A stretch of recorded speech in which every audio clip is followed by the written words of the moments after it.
નમસ્કાર દર્શક મિત્રો, હું છું પરમાર અનિશા. તમે જોઈ રહ્યા છો લોક સામના ન્યૂઝ. તો જોઈએ આજના સમાચાર. અમરેલીથી અમારા રિપોર્ટર સતીશ રાઠોડ સાથે બગસરા શહેરમાં સાયબર ક્રાઇમ લોક જાગૃતિ સેમિનાર યોજાયો.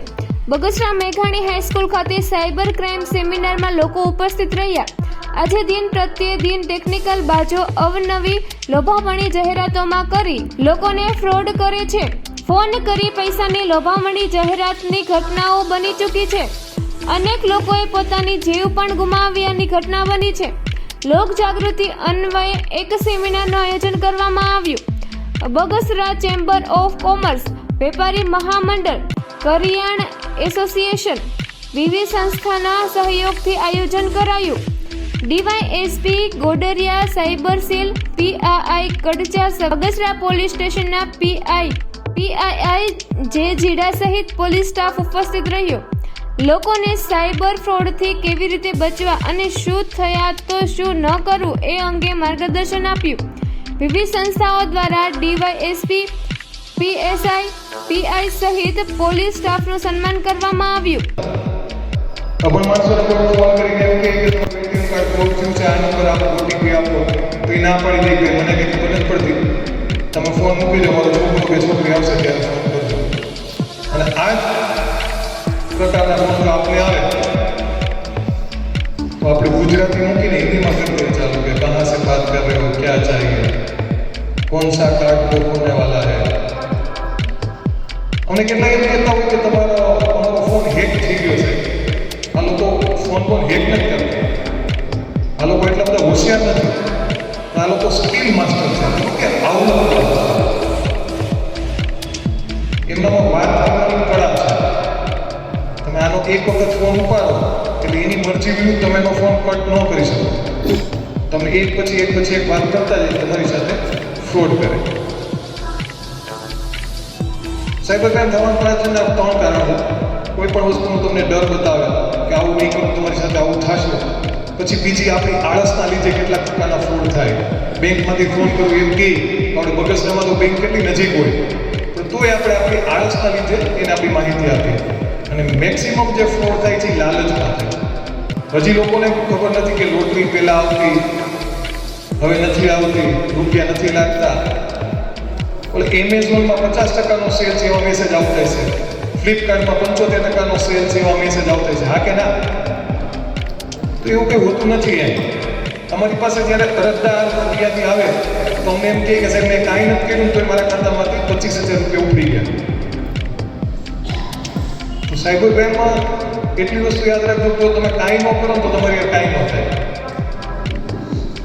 અમે જ્યારે એનો ફોન ચેક કરીએ ત્યારે એમાં ક્યાંક ને ક્યાંક લિંક આવી હોય અથવા એણે ભૂલમાંથી કોઈ એપ્લિકેશન ડાઉનલોડ કરી લીધી હોય, પછી એને ખ્યાલ ન રહે અને એની સાથે આર્થિક નુકસાન થાય.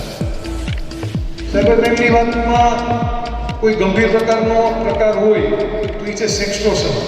આ બધાને ખ્યાલ હશે કે ભાઈ છોકરીના નામે રિક્વેસ્ટ આવે, ફેસબુકમાં હાય હેલો થાય, ક્યાંથી વાત કરો, શું કરો છો, પછી વિડીયો કોલ કરે. આવું સાંભળેલું છે? કેટલાય આવું સાંભળેલું છે કે હા સાહેબ આવું થાય છે. સારી વાત છે. છોકરી કોઈ હોય જ નહીં સામે. આ બધા છોકરા એકસાથે ટીમની અંદર બેઠા હોય અને તમને ફોન કરે. આપને એમ થાય કે સામે લેડી છે પણ લેડી જ ન હોય. એક 15 સેકન્ડનો વિડીયો પ્લે કરી દે કે જેમાં લેડી હોય અને અહીંયા એની સામે આપણે હોય ભોગ બનનાર. આપણો આવો વિડીયો, ખરાબ વિડીયો ઉતારી લે અને પછી તમને અલગ નામે રૂપિયા તમારી પાસેથી માગે. આમાં એવું છે કે કોને ફોન આવે, ગમે એને ફોન આવી શકે. વોટ્સઅપમાં આવી શકે, વિડીયો કોલ આવી શકે, ફેસબુકમાં આવી શકે, ગમે તેમ આવી શકે. તમને બતાવો, મંત્રીને આવી શકે. પહેલાં અમે આ રીતના કટિંગ છે ને બધા અમદાવાદના બતાવતા કે અમદાવાદમાં આવું બન્યું. પછી અમે બરોડાના બતાવતા, બરોડામાં આવું બને છે. પછી અમારે રાજકોટનું કહેતા રાજકોટમાં આવું થાય છે. હવે આવા કટિંગ અમારે ગોતવા નથી પડતા, આપણા આજુબાજુના જ મળી જાય, અમરેલીના જ મળી જાય. લાઠીમાં આવું થયું, બગસરામાં આવું થયું. એનો મતલબ એવું કે આ સાયબર ક્રાઇમ બહુ વધતા જાય છે. જ્યાં સુધી આપણે જાગૃત નહીં થાય ત્યાં સુધી આ પ્રકારના ફ્રોડ વધતા રહેશે. આ લાઠીનો જ બનાવ છે આપણી સામે કે ભાઈ લાઠીને એક વૃદ્ધ હતા, એનો પણ આવો ફોન આવ્યો અને તમારી કેપેસિટી મુજબ એમાં આ લોકો રૂપિયા નખાવતા હોય છે, રૂપિયા તમારી પાસે માગતા હોય છે, બ્લેકમેલ કરતા હોય છે. અલગ અલગ એપ્લિકેશન છે, એમાં ક્યારેય સાચું માનવું આપણી એપ્લિકેશન ખોટી હોય છે, તો તમે આમાં પડો તો આવો ભોગ બની શકો. રાજુલાનો એક બનાવ છે, મેં તમને વાત કરી એમ કે માણસ પાસે પછી છેલ્લે રૂપિયા ન રહી તો કયું પગલું લે? આત્મહત્યા બાજુનું પગલું લે. અમરેલી ડિસ્ટ્રિક્ટની અંદર જ છેલ્લા 2 વર્ષની અંદર વડિયા અને લાલાવાદ 2 ગામમાં 2 યુવકે આ વાત જેમાં આપણે કરીએ છીએ એમાં આત્મહત્યા કરેલી છે. કેમ કે માણસનો ખરાબ વિડીયો બની જાય પછી તો શું કરવું એમ? જો તમે આવું કાંઈ પણ બનાવ બને પોલીસનો સંપર્ક કરો તો ગમે એવો તમારો ખરાબ વિડીયો બની ગયો હોય, ફોટા આવી ગયા હોય તો એ વિડીયો તમારો ત્યાંથી ડિલીટ થઈ જાય, તમારા ફોટા વાયરલ થતા અટકી જાય, જે તમારા રૂપિયા ગયા હોય તમને પરત મળે. પણ ક્યારે કે તમે તાત્કાલિક એક્શન લ્યો ત્યારે. તમે આ જ વાત તમારે બીજા 5 જણાને કરવાની કે આવું બનતું હોય છે. જ્યાં સુધી આપણે સમજશું નહીં ત્યાં સુધી એનો શિકાર બનતા રહેશું. ઘણી બધી લોનની એપ્લિકેશનો છે, તાત્કાલિક તમને લોન મળી જાય, 2000, 5000, 10,000ની લોન મળી જાય. આ બધું ખોટું હોય છે. આ ટાઈપની એપ્લિકેશન તમે જ્યારે ઇન્સ્ટોલ કરો ત્યારે તમારા ફોનની અંદરથી બધા ફોટા આ લોકો લઈ લેતા હોય છે, કોન્ટેક્ટ બધું લઈ લે છે અને પછી આપણા બેન દીકરી, મમ્મી, માસીના જે લેડીઝના ફોટા હોય એને મોર્ફ કરે. એટલે કે એમનું મોઢું હોય, નીચેનું આખું પાર્ટ ન્યૂડ હોય અને બધા પછી ફોટા વાયરલ કરે. આ એવી રીતે તમને બ્લેકમેલ કરતા હોય છે. તાત્કાલિક લોન એપ્લિકેશનમાં ક્યારે આવવું ન જોઈએ. આ ટાઈપની એપ્લિકેશન હોય છે. આપણી ગુજરાત પોલીસ એને સમયાંતરે કઢાવતી હોય છે, પણ આ લોકો એટલા આગળ પડતા છે કે જેવી તમે કઢાવો તો અલગ અલગ નામે એપ્લિકેશન મૂકતા હોય છે. બનાવટી લિંક, એકાદ અક્ષરનો ફેરફાર કરીને તમને લિંક મોકલે. અને તમને પહેલાંથી અજાણી કોઈ પણ લિંકમાં ક્યારેય ક્લિક ન કરો. અને ભૂલમાંથી ક્યારેય ક્લિક થઈ જાય, એપ્લિકેશન ડાઉનલોડ થઈ જાય, પહેલું કામ એવું કરવું કે ઇન્ટરનેટ બંધ કરી દેવું. અને જેવું નેટ બંધ કરી દો એટલે તમારો સંપર્ક સામેવાળા સાથે તૂટી જાય. આ કોઈ પણ આવી કોઈ એપ્લિકેશન થાય ક્યાંય ભાગદોડ નહીં કરવાની. સૌથી પહેલું કામ તમારે આ જ કરવાનું, તમારું ઇન્ટરનેટ બંધ કરી દેવાનું. એટલે જે કનેક્શન થયું હોય, તમારો ફોન હેક થતો હોય એ ત્યાંથી બ્રેક થઈ જાય.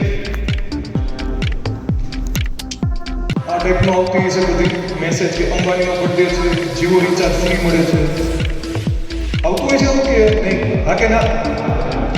પછી ભાજપ સરકારની યોજના છે, ફ્રી રિચાર્જ મળે છે, અલગ અલગ નામ આવતું છે. પણ આવું બધું ખોટું હોય છે. આમાં જ્યારે તમે ક્લિક કરો ત્યારે તમારી સાથે આર્થિક નુકસાન થઈ શકે છે. બીજી એક વસ્તુ, આજના ટાઈમમાં આપણી પાસે મોબાઈલ છે, તો મોબાઈલ એવી વસ્તુ છે કે તમે જે વિચારો ને એ તમને પીરશે. મતલબ કે તમારે કદાચ ઘડિયાળ લેવી હોય અને તમે એમેઝોનની અંદર જે ઘડિયાળ સર્ચ કરો તો જ્યારે ફેસબુક અથવા ઇન્સ્ટાગ્રામ ખોલો તો ઘડિયાળની એડ આવે. આવું થાય કોઈને? થાય છે કોઈને? પછી જ્યારે બૂટ લેવા હોય તો બૂટ આપણે જોઈએ એમેઝોનમાં તો ફ્લિપકાર્ટની અંદર બૂટની એડ આવે. એમેઝોનમાં જે બૂટ આપણે 1500ના જોયા હોય એ જ બૂટ આમાં 500 રૂપિયાના હોય. એટલે આપણે એમ થાય કે આ સસ્તું છે. ત્યાં ક્લિક કરો એટલે એમેઝોન જેવું પેજ ખુલે. એમેઝોનનો એમેઝોન જેવું પેજ ખુલે અને પછી તમે ત્યાં માહિતી તમારી આપો એટલે તમારી સાથે ફ્રોડ થવાની શક્યતા પૂરેપૂરી. હંમેશા જે સારી એપ્લિકેશનો છે એમાંથી જ વસ્તુ પરચેસ કરાય. આ ટાઈપની લિંકમાં ક્યારેય ક્લિક કરવું જોઈએ નહીં. અલગ અલગ નામે ફોન આવતા. મેં તમને અગાઉ કીધું કે બેંકમાંથી વાત કરું છું, બરાબર છે? આમાં ક્યારેય સાચું ન મનાય. બેંકવાળા, ઇન્સ્યોરન્સવાળા ક્યારેય કોઈને બેંકમાં જઈને પૂછીએ તો એમ કહે કે ક્યારે અમે ફોન નથી કરતા. તો આ ખોટા ફોનથી તમારે સાવધ રહેવું જોઈએ.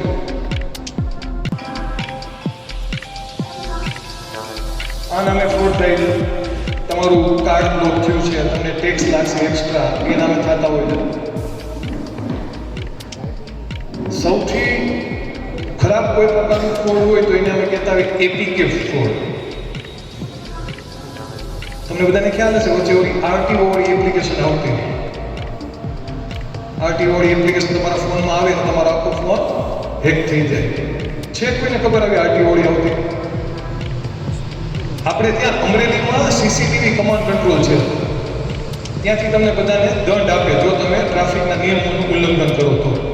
એટલે આપણા પોલીસવાળા ત્યાંથી ફોન કરે કે ભાઈ ધનસુખભાઈ વાત કરો તો કે હા, તો કે તમારું બાઇક છે આ 18 તમે નંબર આપ્યો જે 18 જે 56 35 તો કે હા તમે આટલા વાગે અહીંથી નીકળ્યા હતા, મોબાઈલમાં વાત કરતા હતા, 500 રૂપિયાનો દંડ છે, તમારે ભરી જવાનો છે, આવો અમે ફોન કર્યો. આ લોકો શું કરે, આ લોકો કાંઈ નહીં તમને એપ્લિકેશન સુધી નાખી દે આરટીઓના નામ. એટલે આપને એમ થાય કે આ સાચી એપ્લિકેશન છે.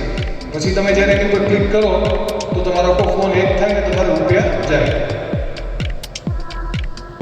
આ ટાઈપની એપ્લિકેશન આવતી હોય છે. જો પાછળ છે ને એપીકે લખેલું હોય છે કોઈ પણ એપ્લિકેશનમાં, આવી એપ્લિકેશન ક્યારેય ખોલવી નહીં. જો આ એનો કિસ્સો છે, મોરબીનો કિસ્સો છે. આરટીઓ નામે એપ્લિકેશન એથી કેટલા લાખ રૂપિયા ગયા છે? કેટલા ગયા છે? 24 લાખ રૂપિયા. આરટીઓના નામે એપ્લિકેશન નીકળી કેટલા ગયા છે? 10 લાખ રૂપિયા. આપણે એમ લાગે કે આપણે થોડા વિશ્વાસ કરીએ પણ નહીં. જ્યારે આવું આવે ત્યારે એવું થાય કે આપણા સગાવાલાનો કોઈનો ફોન હેક થયો હોય, સગાવાલામાંથી તમને એપ્લિકેશન આવે એટલે આપણે એમ થાય કે આપણા સગાવાલા કોઈ તો સાચું હોય છે. એટલે એ વિશ્વાસ ઉપર તમે તો ફરી મળીશું એક નવા સમાચાર સાથે. ત્યાં સુધી જોતા રહો લોક સામના ન્યૂઝ.